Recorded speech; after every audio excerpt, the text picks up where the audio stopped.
Jalan desa itu membelah kebun dan sawah, memanjang lurus sejauh mata memandang. Siang hari tampak biasa, tapi malam hari, jalan itu seperti ditinggalkan dunia. Lampu jalan jarang, sebagian mati.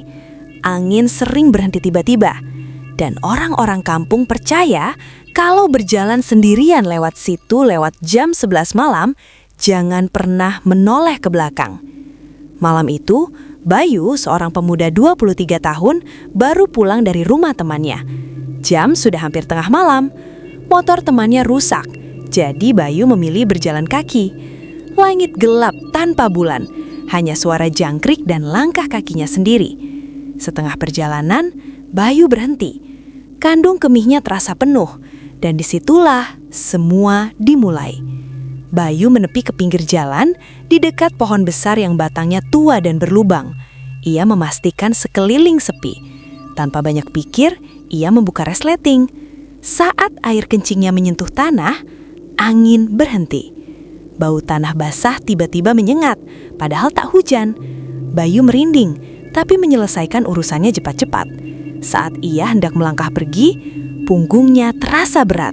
Seperti ada tangan dingin memeluk lehernya dari belakang. Langkah Bayu goyah. Gak lucu, gumamnya, mencoba menenangkan diri. Tapi beban itu semakin jelas, bukan perasaan. Ada sesuatu yang menempel di punggungnya. Bayu berjalan tertatih, setiap langkah terasa berat, seolah menggendong seseorang. Lalu, ia merasakan nafas dingin di tengkuknya. Perlahan terdengar bisikan perempuan, sangat dekat dengan telinganya. "Mas, jangan berhenti." Bayu gemetar. "Siapa kamu?"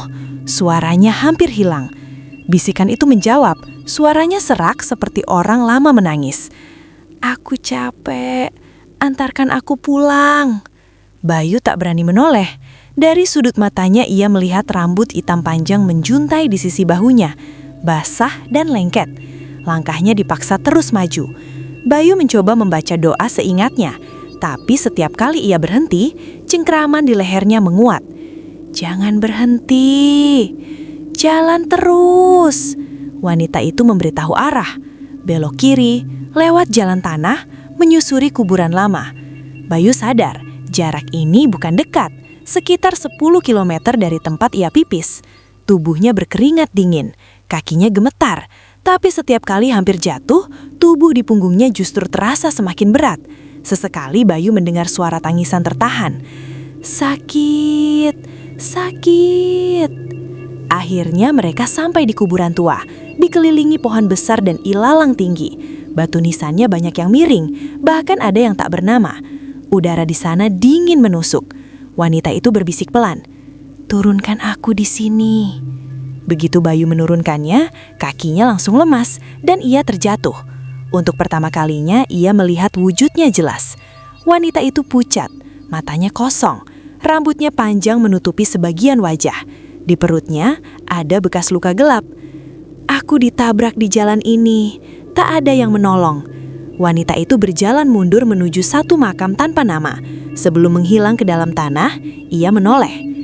"Terima kasih, Bang."